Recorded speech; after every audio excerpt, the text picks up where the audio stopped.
Most of us look for enlightenment when we can. We try to find the truth in most things. We like to be informed. We like to know that what we're seeing and hearing, that we're really understanding it. Because I don't know about you, but there are moments when I get confused. Maybe it's the older I get, just the more confused I get. But there's just certain things that are harder to understand. And in those moments when we don't understand, we feel that kind of our mind has been darkened, right? We just don't see things clearly. We don't understand things clearly. And I think it's important that we understand that I think there's something within our heart that really longs to be not just in the know about everything. It's not like a gossip issue, but it's more an issue that you feel secure. You feel grounded. You feel like, okay, I can count on this because I know this is true. This is reality. This is right. And so I want to take that idea, that concept, and apply it to a very familiar passage about Jesus healing the blind man. It says in John chapter 9, verse 1, it says, Jesus was walking along, and as he was walking along, literally just kind of like, we were going where we were going. He wasn't really looking for anyone or anything, but it says, as he was walking along, he saw a man who had been blind from birth. Now, this should be encouraging in and itself, just because of the fact that we know that Jesus, God, is aware of what's going on. We should never feel like God's not paying attention. And I think that should give us some hope, some really good feeling about God, that He notices when we are in the dark. And I think that when we understand that God sees our faults, He sees our inability to navigate life or understand certain things about life. In essence, then, He understands that we have all been blind from birth. Now, Daryl's a new grandpa, right? And so that little gal, he says she's as cute as a button, right? I don't know how cute a button is, but, depends on the button, I guess. So she must be a cute button. But, we, when we're born, we don't know much, right? And we take a child and we try to educate them, we try to school them, we teach them how to walk, we teach them how to talk, we teach them math, science, whatever we can teach them. But what's really interesting, as much as we think that we know, the older we get, we don't know much. I used to work at Fresno Pacific University, and there were some brilliant people there. They may have, a doctorate in an area, and they're brilliant in that area. They may not know much about anything else, but in their area, they're just off the charts brilliant. And I used to get together with some of these guys over lunch once a month, and we would share our disciplines with each other. The things that we knew, we would kind of rotate around, and so the psychology guy, he would lay out all this psychology stuff, and I'd go like, whoa. And then the history guy would do his thing, and then I would do my thing. And it was just interesting how much we all realized we didn't know. If you're in a group of 12 people, and there are 11 people there, and every one of them knows more than we do about certain things. And so we are in the dark about a lot of stuff. We really are. And so I think a part of understanding what God is doing here is we have to be humble and understand that we do have our weaknesses. We do have our faults, our blind spots, if you will. And so as much as we think we know when we're grown, we don't know really very much. That is, except for teenagers who know everything. Okay, so we get that on the table, right? Now, so the rabbi, Jesus, his disciples asked him, why was this man born blind? Now, that seems like a good question, I guess. We always ask the question, why? And they asked the question, was it because of his own sins or his parents' sins? Now see, that's not an open-ended why, is it? See, they aren't really asking why. They already have in their minds a preconceived idea as to what the answer really is. They just want to know which of the two it is. And we do that a lot, don't we? We ask questions when we have preconceived ideas about what the truth really is, what the answer should be. Well, they narrowed it down to two. And I think that just the asking of the why is a huge idea here, because it reveals that we don't know, and the disciples didn't know. They assumed one of two things, but there was much more going on than that. And so having the why in our heads is a very human thing, especially when it comes to bad things happening, right? I don't know if you've ever asked why when you've seen some tragedy, something happen that was maybe out of the norm, or maybe even within, everyday norm. But we ask the question, why? Especially, why do bad things happen, like people being born blind, right? Why does this happen? And we tend to look for answers. And if we don't find an answer, we tend to blame somebody. And if we can't find somebody to blame, there's only one person left to blame, right? And that's God. And a lot of people choose that path. They choose, if they can't have their question answered, why did this bad thing happen? Why was this person born blind? Why was they born with a disability? Why were they, born stillborn, right? Whatever happens, we ask that question, why?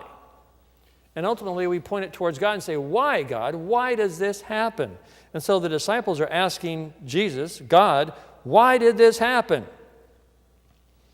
Interestingly enough, this one little word is a sticking point for a lot of people when it comes to simply believing in God, right?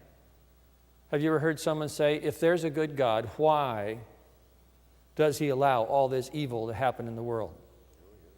Right? And they have a couple of answers, just like the disciples had two answers. Was it his sin or his parents' sin? Right?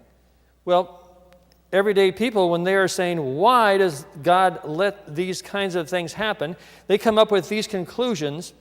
Number one, if he is all-powerful, if there is a God and he is all-powerful, then he just doesn't care, because he has the power to stop it.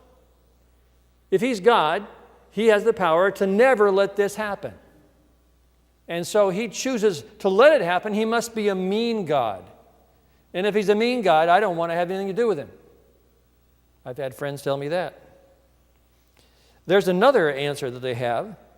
Well, maybe God isn't powerful at all, which kind of defeats the purpose of calling him God, right?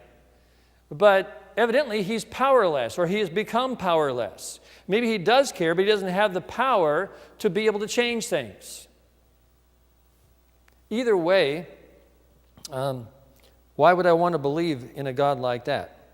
Now, ultimately, a lot of people then assume that if there is a God without power, well, maybe there isn't a God at all, right? So those are some of the conclusions, the natural conclusions that a lot of people come to. And because there is evil in the world that doesn't seem to be addressed the way they want it addressed, either it be healing or the stopping of a war or stopping of violence or whatever it is, then they don't like God, or they discount God, or they eliminate God. Now, there is a big hole in those assumptions, a huge hole in those assumptions. Philosophers have discussed that for years and years and years, and thankfully there's a raft of new philosophers, secular philosophers, that have come out front now and said, you know what, that doesn't make sense. These conclusions don't make sense. Matter of fact, Tim Keller, he says, just because you can't see or imagine a good reason why God might allow something to happen doesn't mean that there can't be one. He goes on and he says, if our minds can't plumb the depths of the universe for good answers to suffering, well, then there can't be any. This is blind faith on a high order, he says. Now, he goes on and he talks about an illustration from Alvin Plantinga, and he says this. He says, the fallacy at the heart of this argument has been illustrated by the no-see-ums theory. Now, here it is. It says, if you look into your pup tent for a St. Bernard and you don't see one, then there's no St. Bernard in your tent, okay? But if you look in your tent and there are some extremely tiny insects that have a bite that is way out of proportion with their size, but you can't see them, right? You can't see any.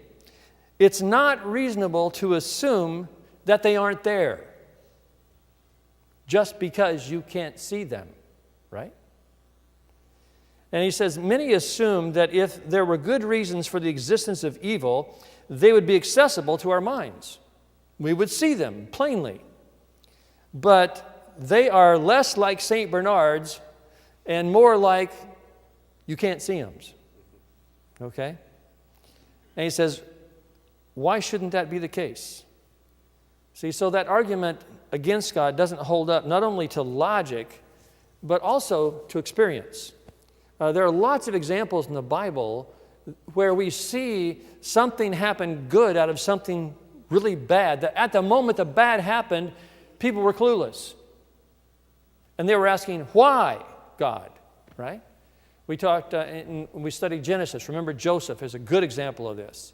Joseph is unliked by his brothers because he's favored by his father. He's captured by his brothers. He's thrown into a pit with the intent of killing him, but instead they see an opportunity to make some money off of him and sell him into slavery. He's taken into bondage into Egypt. He is basically put into a household where he is unjustly treated, put into prison, and he's in prison for years and years and years. He's given this gift of prophecy. He comes out, and the whole time we see Joseph saying, why? Why? Why? Why? Now, does he assume that there's not a God? He could. Why did this bad stuff happen? If God was all-powerful, why doesn't he get him out of this jam? But we see that years later, when a famine hits the land, what happens?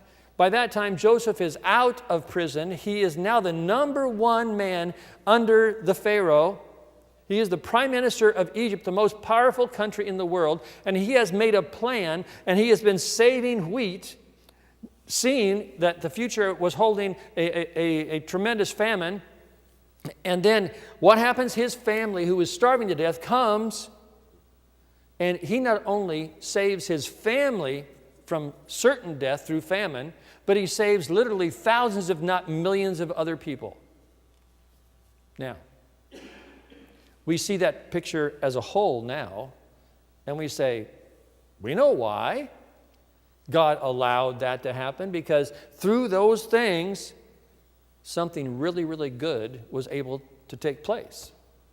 Now, I know that every one of us, if we thought long enough and hard enough, has a story somewhat similar to that, where something bad happened or something difficult to do. We were involved in that, and we were saying, why? Why? Why? If there is a good God in heaven, he will get me out of this now. He will change this now, right? And then later on, we look back and we go, wow. That difficult period played a huge role in shaping my understanding of life and how to navigate it. It maybe even led to my success in some way, shape, or form, right? I mean, practicing piano for years, right? I remember one of my friends, he's a phenomenal musician. He told me a story when he was a kid. He hated piano, but his mom forced him to do it, right? He was a baseball player. He loved baseball. And he says one day his mom came in and she heard all this banging on the piano. He had his baseball glove, and he was practicing with his baseball glove on, right? But now he looks back on that and he thanks his mom for what? For forcing him to do what he was asking God, get me out of this, right? I mean, at little things even like that, we understand, we see that yes, God can take bad things and make them happen. Matter of fact, it's actually an argument for God, that God could take something like that and turn it into something good. You see, so maybe the question needs to be, why sin? Why sin? The Romans 5:12 says, when Adam sinned, sin entered the world. And Adam's sin brought death. So death spread to everyone. And everyone sinned. You see, through that first act of disobedience, that sin entered the world and chaos reigned. Every bad thing that happens is a result of sin. Bottom line. Bottom line. And so the truth is that sin turned the world into this chaotic mess where it randomly causes affliction. But God chooses to turn those afflictions into an opportunity to glorify God. So let's go back to the story. Verse 3. Jesus answers the question. He says, it was not because of his sins or his parents' sins, not one of your two conclusions, right? Jesus said, this happened so the power of God could be seen in him. Isn't that amazing? It happened so the power of God could be seen. Now, Jesus goes on, he says, we have to quickly carry out the tasks assigned us by the one who sent us. And he is saying, I haven't got much time here. Let's get this done quick. So he goes on, he says, the night's coming, and then when no one can work, but while I'm here in this world, I am the light of the world. Then he spit on the ground, made mud with his saliva, and spread the mud over the blind man's eyes. And he told him, go wash yourself in the pool of Siloam, which means sent. And so the man went and washed and came back seeing. And his neighbors and the others who knew him as a blind beggar asked each other, isn't this the man who used to sit and beg? And some said he was, and others said, nah, he just looks like him. But the beggar kept saying, yeah, I'm the one. I'm the guy, right? You see, our testimony of how God has worked in our life and through our life in spite of some of the terrible things that either we have chosen to do or the things that have just been foisted on us, or it's just happened because sin entered the world and death reigned. We can use that as an opportunity to glorify God. And I think that is still our greatest witness, is to just tell people our story. It doesn't have to have, drama and all this kind of stuff, but just tell people your story. If we review our life, we realize we've bumped into lots of different things. And if you look at it with a mind towards God, you can see God has done some amazing things. He's done some amazing things in spite of us and sometimes our surroundings or things that have happened to us, right? So maybe another good question would be, who can help us see? Who can help us see? So the people, they were really amazed by this man who was blind, born blind, and who now could see. And they asked, who healed you? What happened? That's natural, right? Something amazing happens like that. You go, whoa, what happened? Who did this, right? And he told them, the man they called Jesus, he made mud, he spread it all over my eyes, and then he told me, go to the pool of Siloam, wash yourself. So I went and I washed, and now I can see. Pretty simple. And here's the next question. Where is he now? See, they asked that question, why? Because every single one of them had stuff they wanted fixed. Doesn't that make sense? That we tell people how God fixed us. He forgave us of our sin. He helped us get out of a mess that we created. And we say, man, it's amazing. God is good. The natural response of most people would be, well, where is he? How can I get in touch with this guy? Right? That's a good thing. And then he said, I don't know. I guess Jesus had split the scene, right? Now, what's really interesting is the next thing that happens is then they took the man who'd been blind to see the Pharisees. And it says, because it was on the Sabbath that Jesus had made the mud and healed him. Okay, here we go, right? The Pharisees asked the man all about it, And so he told them, he put mud on my eyes, and when I washed it washed it away, I could see. And some of the Pharisees said, this man Jesus is not from God, for he is working on the Sabbath. Now, okay, here are the opposing forces. Someone who has problems, who encounters Jesus, and Jesus heals them miraculously. He's just telling his story. Here a group of people say, where is this guy? If he can fix stuff, I want to meet him. And then they find out who he is and what he did and how he did it, and it didn't fit with the way they normally live. See, here's the rub. People would love to be healed. People would love to encounter a God that can take the bad and turn it into good, but not if it's not on my terms. If it's going to mean that I have to stop doing this or start doing that, and that's not a part of what I want to do or how I want to live, forget it. And so they would start putting up a defense. They start saying, well, this guy can't be from God. If he's going to do something the way that I don't want to do it, I don't want to have anything to do with him. You see, the Pharisees were basically saying, my rules, my regulations, the way I choose to live is more important than meeting a man who can do miracles. Meeting someone who could heal someone that was born blind. Someone who I was excited to meet, but now, ooh, if that means having to go to church on Sunday, I don't think so. Right? And I've bumped into a lot of people who love the story, who love the, man, that's amazing that God can do that for you. Oh, this is what it costs to be a follower? That doesn't fit my lifestyle. I'm out of here. So, some of the Pharisees said, this man is not from God. He's working on the Sabbath. And others said, well, but how could an ordinary sinner do such miraculous signs? So there was a division, it says, a deep division of opinion among them. And then in verse 17 it says, the Pharisees again questioned the man. Again questioned the man who had been born blind and demanded, what's your opinion about the man who healed you? The man says, I would like to meet this guy. This guy is just great, okay? He says, I think he might be a prophet. Okay?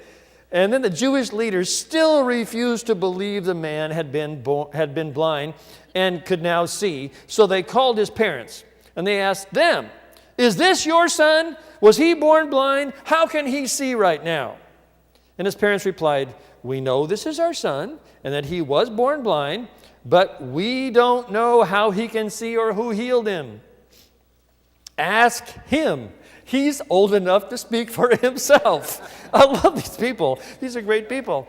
They must have said it with a Jewish accent. He's old enough to speak for himself. They can, okay. His parents said this because they were afraid of the Jewish leaders who had announced that anyone saying that Jesus was the Messiah would be expelled from the synagogue. They're using power, right? That's why they said he's old enough to ask him. So for the second time, they called the man who'd been born blind, and they told him, God should get the glory for this because we know this man, Jesus, is a sinner. I don't know whether he's a sinner, but I know this. I was blind, and now I can see. Right? And then they say, but what did he do? How did he heal you? I love this guy. He says, look, I told you once. Didn't you listen? Why do you want to hear it again? Do you want to become his disciples too? He's kind of, pushing him that direction there, okay? And then they cursed him. It doesn't say what word. They cursed him, and they said, you are his disciple, but we are disciples of Moses. We know God spoke to Moses, but we don't even know where this man comes from. And this blind man, even though he was blind, he never learned how to read. He is brilliant. Listen to his argument. He says in verse 30, why, that's very strange, the man replied. He healed my eyes, and yet you don't know where he comes from? We know that God doesn't listen to sinners. Wow. But He is always ready to hear those who worship Him and do His will. Ever since the world began, no one has ever been able to open the eyes of someone born blind. If this man were not from God, he couldn't have done it. Pretty decent logic. To which they reply, you were born a total sinner. Are you trying to teach us? And they threw him out of the synagogue. What an exchange, right? Here's the simple guy, he's minding his own business. He's blind. He's begging on the street. Jesus comes by and says, hey, you're blind. You want to see? Of course. It'd be great. Great. Go wash yourself. You're good to go. Comes back. Wow. Okay. And then the Pharisees jump on this guy for something that God did. Plainly, God did it. So when Jesus heard all this ruckus that had happened, it says in verse 35, he found the man and he asked, do you believe in the Son of Man? And the man said, who is he, sir? I want to believe in him. Well, you've seen him, Jesus said, and he is the one who's speaking to you. To which the man said, yes, Lord, I do believe. And then it says he worshiped Jesus. And then Jesus told him, you know what? I entered this world to render judgment, to give sight to the blind, and to show those who think they see that they are the ones who are really blind. It's interesting, isn't it? It's not judgment in the sense of condemnation. It's judgment in the way that we would speak the truth. Jesus wants to get it out there. If you think you know what you're doing, but you're really blind, you are really lost.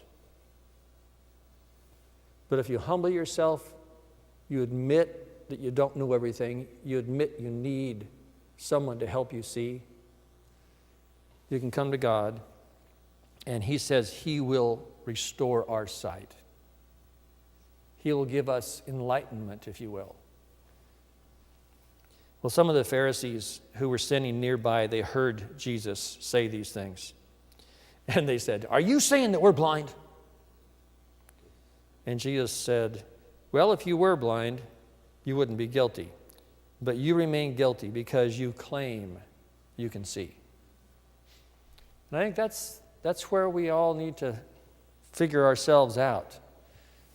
Do we think we have the corner on all the wisdom in the world? Do we think that we're the one with all the answers, all the truth? Jesus says those are the people that are really blind. But to recognize our humanness, that we are created beings, that we don't understand how or why things happen the way they do sometimes. And if we really realize that it's just because sin is still reigning, sin is still in the world and still having its way, then we can just go to God and say, God, help us see the good through sometimes the difficult, the bad, the evil, and help us trust that you will enlighten us. You will let us see maybe just a glimpse of how powerful you are so you receive the glory. And that's the way people come to faith, is just through simple people who say, I was the one who was blind, and God gave me enlightenment. He helped me see my own sin. He helped me not condemn others because they're still in sin. But He's made me an agent to just tell my story of how good God is. So let's concentrate on that, all right? Let's pray. God, thank you for helping us to see that you are the one who can help us overcome our blindness and see the good. Maybe it's to see the good in others, the potential they have for good, that they can be saved. Forgive us when we are so judgmental of other people's sin, when in reality we are all in the same boat. So God, thank you that you are the one who restores sight to be able to see things the way you see them. Help us to love others the way you love us, to forgive the way you forgive, to bring salvation to those who desperately need it. God, thank you. Thank you for loving us. In Jesus' name, amen.